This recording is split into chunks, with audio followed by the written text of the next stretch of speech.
Ok, permítame tantito. Hermanos, vamos a estar basando ahí en el libro de Juan, en el Evangelio de Juan, ahí para que lo tenga ahí a la mano, en el versículo 13.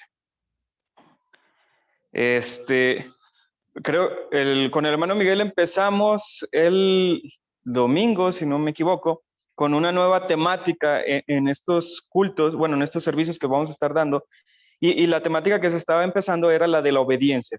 Vimos que con mi hermano Miguel, él nos dio como una introducción general de la obediencia, los beneficios, las responsabilidades, de lo que para el cristiano es, porque a veces se tiene esta idea errónea de que, bueno, ya soy hijo de Dios y pues vengan las bendiciones, ¿verdad? Pero no, también dentro de ser llamados hijos de Dios, trae responsabilidades, hay mandamientos, hay enseñanzas, verdades que Jesús nos dejó y que Él nos ha estado recalcando a lo largo de la Biblia, a lo largo de su escritura. Encontramos, por ejemplo, en los 10 mandamientos, encontramos cuando con Josué que le dice, guarda mis mandamientos, vemos cuando David le da la batuta a Salomón, le dice, tienes que seguir los mandamientos de Dios. Vemos que Salomón se lo dice a la juventud en Eclesiastés y así hasta llegar al Nuevo Testamento. Es decir, como cristianos, somos llamados a la obediencia. Tenemos que tener esto bien en claro porque la obediencia para el ser humano, yo pienso, ¿verdad? Por la cuestión de, de la carnalidad del pecado que todavía mora en nosotros, la obediencia, incluso la palabra, parece ya hasta como negativa para nosotros. ¿Por qué? Porque esa obediencia es como que, ¿por qué tengo que obedecer a alguien? Ya hay un choque, ya hay un conflicto, porque pues lo podemos ver a lo largo de nuestra vida, está en la naturaleza humana. Cuando estábamos en las escuelas que decían, tienes que obedecer, y entonces uno se quedaba así como que, ay, ¿por qué? O cuando los padres nos decían algo, tienes que obedecer, o cuando vamos a un lugar, tienes que obedecer. Pareciera ser entonces que la obediencia viene a ser algo negativo dentro de nuestras vidas porque parece ser que es algo que no nos deja hacer. Y entonces tenemos una mala idea de lo que es la obediencia. Tenemos una mala concepción de lo que es la obediencia. Pero parece ser que Jesús, cuando piensa en este punto de que deben de obedecer, es porque va a haber una bendición para nosotros y para los demás. Es decir, va a traer algo bueno a nuestras vidas. Y es ahí donde tenemos que romper entonces este cable que ya tenemos muchas veces mal fundamentado, ¿verdad? De la obediencia como una palabra mala. Pero bueno, aquí en este pasaje vamos a estar viendo en el versículo, en el capítulo 13, nos vamos a estar citando en el versículo 31. Y vamos a ver, yo le he puesto así la distinción del creyente, la distinción del cristiano, la distinción de un hijo de Dios. Puedo pensar, cuando vemos una empresa, dice, lo que nos distingue es nuestro rápido servicio y nuestra amabilidad, por decir en una empresa como tipo, no sé, DHL o Estafeta. Y dice, nosotros nos distinguimos por esto. Podemos pensar también en otro tipo de empresa. Nosotros, un banco, ¿verdad? Nosotros nos distinguimos porque guardamos bien su dinero y lo invertimos bien. Y entonces ellos quieren darse a conocer como un banco muy confiable para la familia. Y así podemos ver diferentes categorías sobre cómo es que se van distinguiendo ciertas empresas, ciertos trabajos, incluso personas. Podemos ver a veces un grupito de personas y ellos se distinguen porque siempre están en una esquina y están haciendo maldades y están así. Entonces ellos se distinguen por ser, vamos a decirlo así, rebeldes sin causa, dirían hace algunos ayeres, ¿no? También podemos pensar en la escuela, los que siempre estaban en la biblioteca, los que siempre estaban estudiando, ellos se distinguen por su estudio. Y así en la vida, en esta vida, las acciones que hacemos, las acciones que las demás personas ven, es lo que nos empiezan a distinguir, es lo que nos empiezan a distinguir y entonces a forjar una acción dentro de nosotros. Y entonces podemos pensar, ¿qué es lo que nos está distinguiendo a nosotros?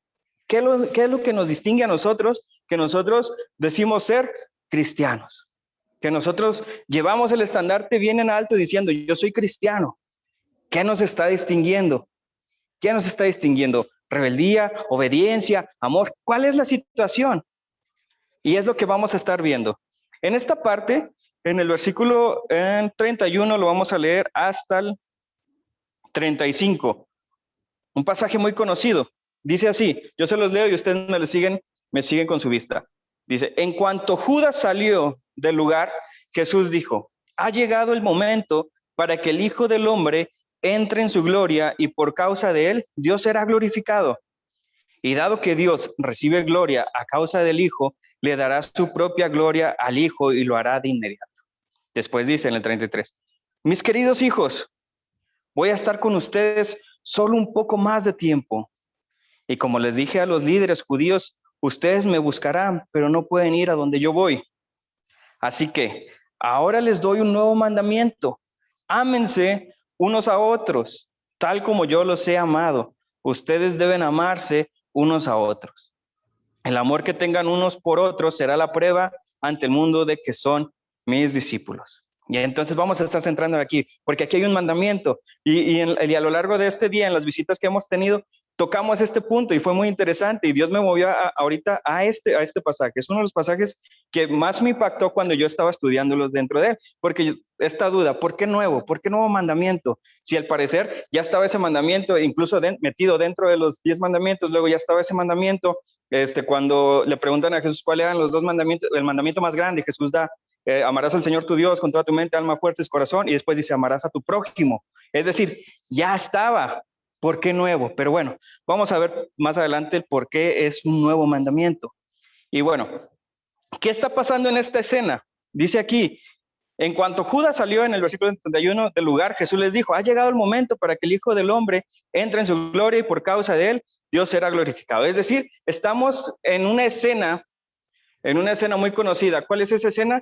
Si vemos más anterior, en el mismo capítulo, al principio del capítulo, podemos ver, a lo mejor en sus Biblias vienen los títulos, y ahí dice, Jesús lava los pies a sus discípulos. Es decir, estamos en uno de los momentos más icónicos de la vida de Jesús con sus discípulos, uno de los momentos más íntimos que había.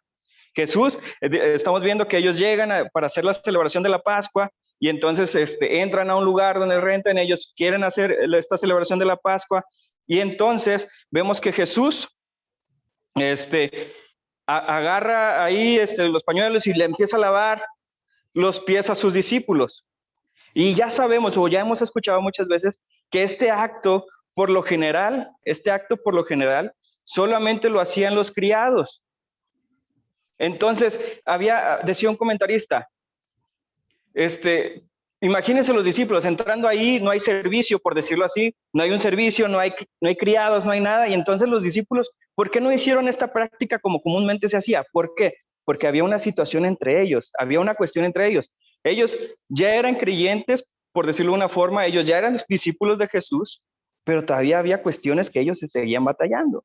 Es decir, este mandamiento Jesús lo está dando a creyentes, lo está dando a cristianos, por decirlo de una forma. Y entonces estamos viendo aquí en esta escena, ¿y por qué los discípulos no se mueven rápido? Pues, ¿quién era el que estaba ahí con ellos celebrando esa fiesta? Era Jesús mismo, Dios mismo. Entonces, ¿por qué en su mente, qué es lo que le sucede a ellos en su mente que no los deja actuar? O sea, que Jesús es primero el que tiene que actuar.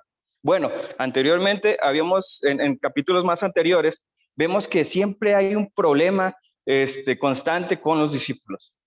¿Cuál era? Pues bueno, recordamos cuando Juan y Jacobo se le acercan a Jesús en medio, digo, así como a solitas, y le dicen, oye, ¿será que tú nos puedas poner al lado de tu trono?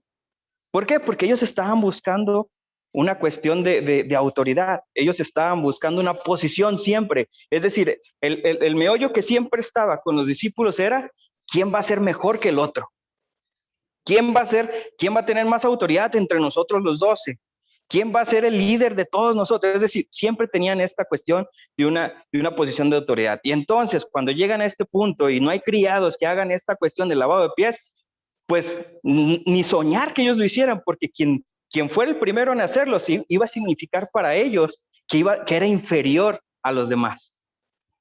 Por eso es que no lo hacían, porque ellos no querían decir, yo soy inferior a lo mejor a Mateo. No, ¿cómo voy a ser inferior a Mateo? No, o sea, había este problema entre ellos. Entonces, en esta parte, cuando Jesús ya está con ellos, les empieza a decir, ¿saben qué? Yo ya me voy, yo ya voy a cumplir a lo que vine. Yo ya estoy a punto de hacer el sacrificio al cual yo he venido. Yo ya voy a cumplir mi tarea, pero parece ser que algo les falta, algo les falla todavía. Y es por eso que les dice, después dice, mis queridos hijos, podríamos pensar e interpretarlo y parafrasear esta parte así como que los he visto como su orgullo no los dejó moverse a un servicio, a una vía de servicio. He visto cómo todavía batallan con eso. He visto cómo el amor entre ustedes todavía no florece como debe florecer, a pesar de que ellos ya habían escuchado el mandamiento. Ellos ya habían escuchado esa parte cuando Jesús se topa con este maestro de la ley y le dice, ¿cuáles son los dos mandamientos? El mandamiento más grande. Ellos estaban ahí alrededor y escucharon que uno de ellos era amar al prójimo como a sí mismo. Pero aún así, cuando están en esta situación, fallan la prueba. ¿Por qué? Porque no querían ser inferior a nadie más de ahí. Ellos todavía mantenían este orgullo. Y entonces les dice, me queda muy poco tiempo con ustedes. Es decir, se tienen que poner las pilas. Tienen que aprender. Tienen que ver realmente cuál es la situación. No, o sea, olvidarse de este orgullo que tienen, de esta situación. Y entonces les dice, y como les dije a los líderes, ya no voy a estar con ustedes, así que les voy a dar un nuevo mandamiento. Les voy a dar un nuevo mandamiento. Y entonces dice este mandamiento, ámense unos a otros tal como yo los he amado a ustedes. Y aquí es donde se vuelve nuevo el mandamiento. Aquí es donde cambia. Porque en el primero, cuando habíamos escuchado la primera vez que Jesús lo dijo, ámense como a sí mismos. Les decía, ámense los unos a los otros como a sí mismos. Pero aquí Jesús dice, bueno, parece ser que ustedes no se están amando o ese como a sí mismo no está funcionando con ustedes, por decirlo de una forma. Hay cosas que no han entendido. No han entendido realmente cuál es el amor, la calidad de amor que yo les estoy pidiendo. Y entonces Él les dice, ámense los unos a los otros como yo los amo a ustedes. Y es ahí donde se pone la vara muy alta. Porque ¿qué es lo que estaba a punto de hacer Jesús por ellos? Por nosotros, por toda la humanidad. Estaba a punto de ir a la cruz. Y escuchábamos con Oscar el domingo aquí en la mañana todo lo que implicó en cuestión sacrificial en el cuerpo ir a la cruz. Los latigazos, los golpes, las humillaciones y al final el morir desangrado ahí arriba colgado. Todo lo que estaba implicando por amor. ¿Por quién? Por amor a nosotros. Y entonces Jesús les dice, bueno, ámense. Un nuevo mandamiento les voy a dar. Si están fallando en esta parte o no lo han entendido bien, ustedes tienen que amarse los unos a los otros como yo los amo. Un amor sacrificial. Un amor que no mira más allá, porque recuerden esa clase de amor en esa escena, a mí me sigue impactando y me pone la piel de chinita, porque digo, ¿qué clase de amor Jesús expresó en ese lugar, en esa cruz? Aún así, cuando lo estaban golpeando, lo estaban humillando, lo estaban escupiendo, lo estaban torturando, Él les dice al Padre, Señor, no les tomes en cuenta, porque no saben lo que hacen. Y cuando yo digo eso, wow, espero algún día en esta tierra poder reflejar esa clase de amor.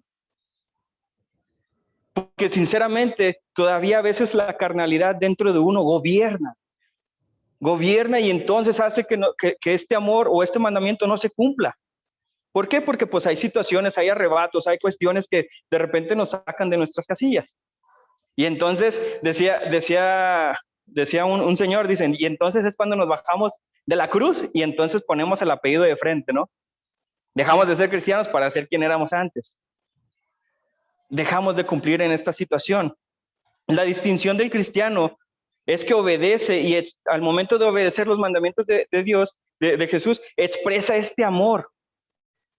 La distinción del cristiano, entonces, no es, por decirlo así, decía un comentarista, la marca o la distinción inconfundible de un cristiano no está en una capacidad o en un número de membresías, por decirlo así. No está, la distinción del cristiano no es en cuántos cristianos hay, ni en la acumulación a lo mejor de bienes materiales que tengamos, no está en una posición económica o de autoridad que tengamos, no está en cuántos milagros hagamos, no está en la precisión de nuestra teología doctrinal, ni en la elocuencia de la palabra, ni en un crecimiento numérico, sino en la práctica, en la obediencia consecuente de esta clase de amor que Dios está demandando, que Jesús está demandando. Esa es la distinción, que Dios está mandando. Ese es el mandamiento, esa es la obediencia que deberíamos tener nosotros. No nos debemos de distinguir por nada. Y en este tiempo pudiéramos pensar, no, pues yo soy un buen cristiano. Yo me estoy distinguiendo bien porque hago. Pero el amor no está. El amor por los unos a los otros no está. Y Pablo lo dice de una manera, dice, si tú haces todo esto, y si tú hablas lenguas angelicales, si tú haces todo esto, das discipulados, empieza a decir un montón de listas que podríamos contextualizarlas ahora en nuestra vida. Dice, pero no tienes el amor, el amor no está en ti. No sirve, prácticamente dice Pablo. No sirve. ¿Por qué? Porque el amor es la máxima expresión que Dios tiene para con nosotros, y entonces nosotros somos mandados a reflejar este mismo amor. En ese tiempo, en el tiempo de 200, 300 años después de la crucificación de Jesús, empiezan a salir varios maestros después de los apóstoles, varios maestros de aquí de las enseñanzas de Jesús, y eran conocidos como los padres de la iglesia.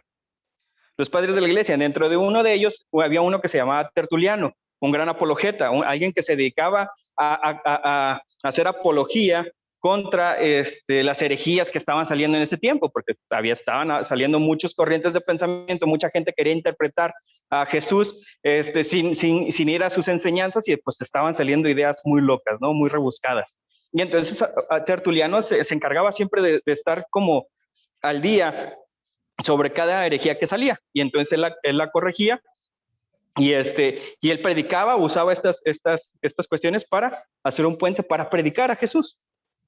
Pero cuando él estaba en estos estudios, pues él pasaba con mucha gente pues que no era creyente, con gente que era pagana en ese tiempo. Él decía, Tertuliano, respecto a esto, él comentaba en sus escritos que los paganos, al referirse a los seguidores de Jesús de ese tiempo, decían ellos mismos, mira cómo se aman. Fíjense, ¿quién lo decía? ¿Los creyentes mismos? ¿Los maestros? ¿Quiénes decía esta semejante declaración? Los paganos. Los paganos estaban viendo a los discípulos y ellos decían a lo lejos, mira, ellos cómo se aman. Y si nosotros nos podíamos haciendo un filtro y podíamos ver a toda la gente, dice, ¿qué dice esa gente de mí? ¿Qué dice esa gente que me distingue? ¿Qué dice esa gente que soy yo? Y a lo mejor nos podíamos llevar una sorpresa y estar diciendo, entonces mi distinción como cristiano parece ser que no es la mejor. Parecía ser que algo me falta. Si alguien dijera de repente, mira cómo se aman en esa iglesia, hasta nos podríamos sorprender. Porque a veces ya incluso en nuestras iglesias hay división, hay enemistad, hay favoritismos, hay elitismos. Y entonces eso causa una barrera para con los demás. Y entonces por consecuencia no estamos obedeciendo este mandamiento, y por consecuencia estamos siendo de tropiezo para con los demás. Porque en este punto no les estaba hablando a inconversos, Jesús les estaba hablando a discípulos suyos. Les estaba hablando a discípulos suyos diciéndoles, ustedes tienen que hacer este mandamiento. ¿Para qué? Para que la gente los vea, para que la gente crea entonces que son mis discípulos. Eso es lo que les estaba diciendo en esta parte. Y entonces nos lleva a nosotros a cuestionarnos, ¿estamos obedeciendo este mandamiento? Podríamos decir que esta distinción es una de nuestras mayores características, que la gente pudiera decir, mira a David, hablando de mi persona, ¿no? ¿Cuánto ama ahí? A lo mejor yo me quedé sorprendido, porque ni yo mismo pudiera pensar. Les digo, a veces yo conozco mi corazón, que dice que cada quien sabe de quién cojea, ¿verdad? De qué pie cojea. Y yo sé que me falta mucho para llegar a ese tipo de amor que Jesús está pidiendo, como yo. Pero esta es la cuestión, y esto es lo bonito, que es un proceso.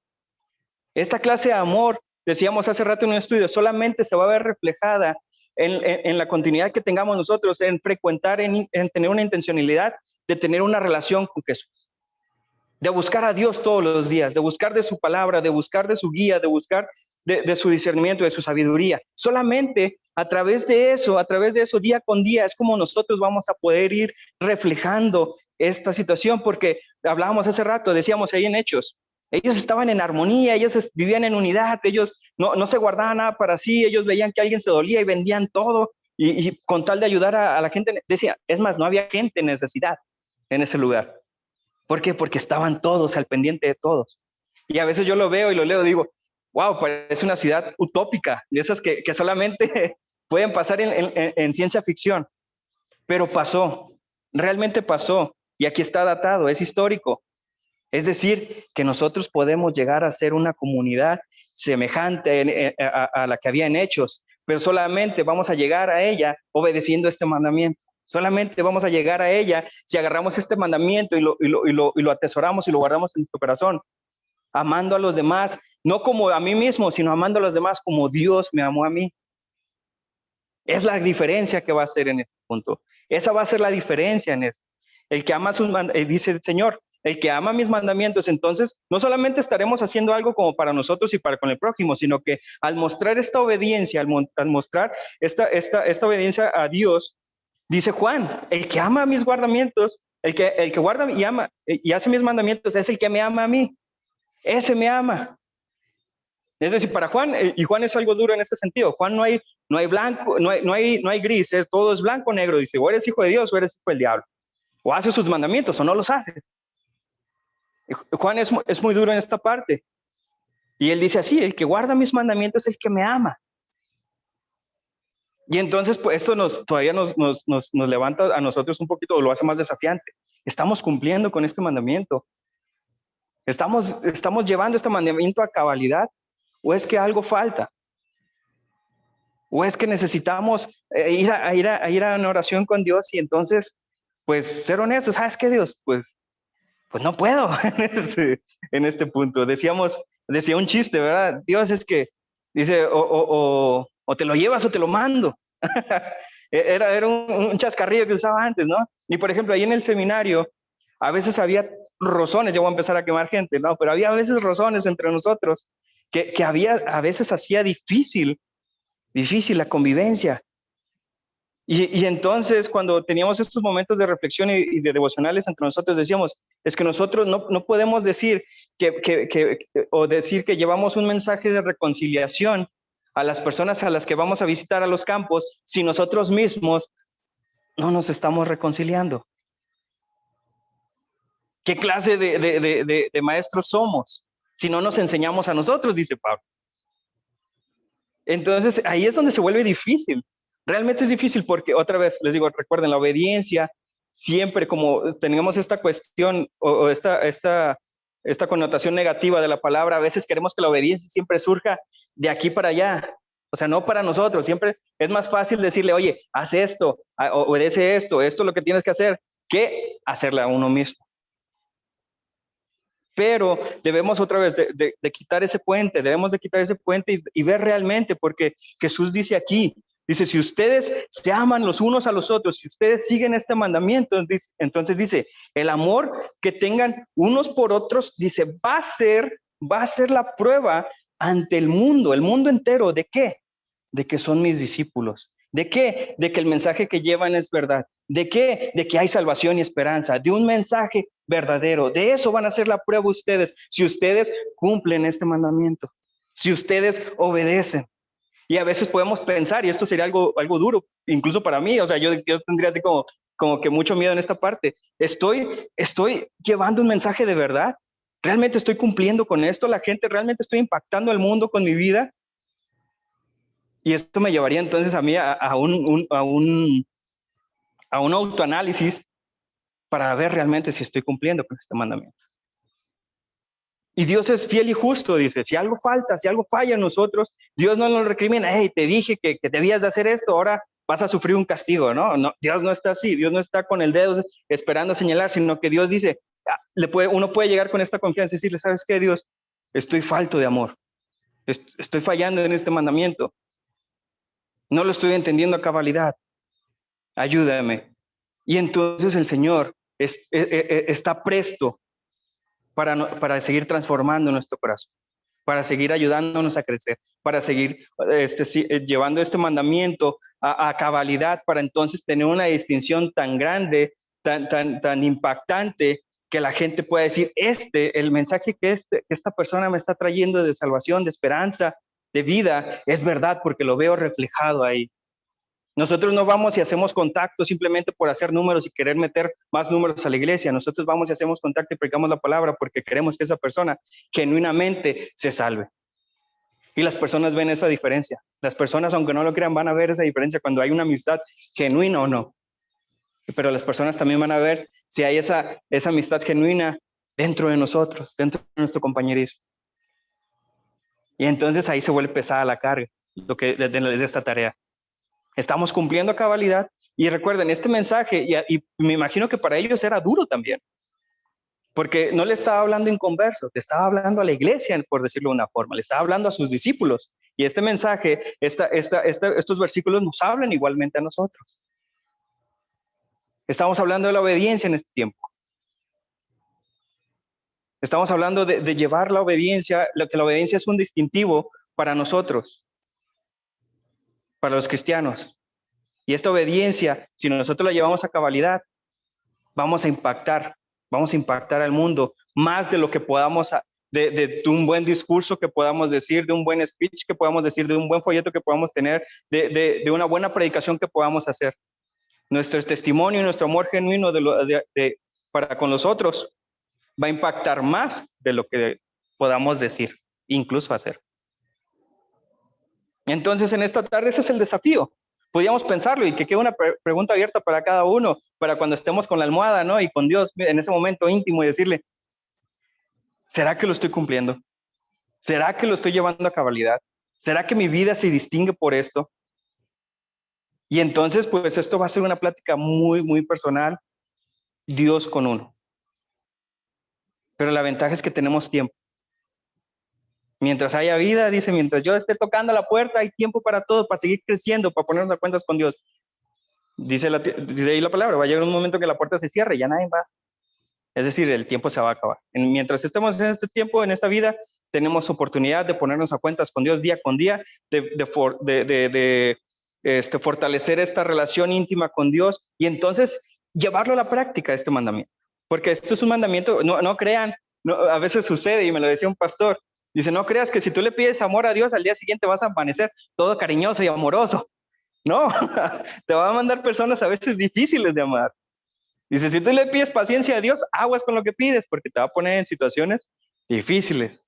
¿Por qué? Porque Dios trabaja con nosotros. Dios no es un genio de la lámpara que uno le dice, oye Dios, dame esto y pum, ahí te va.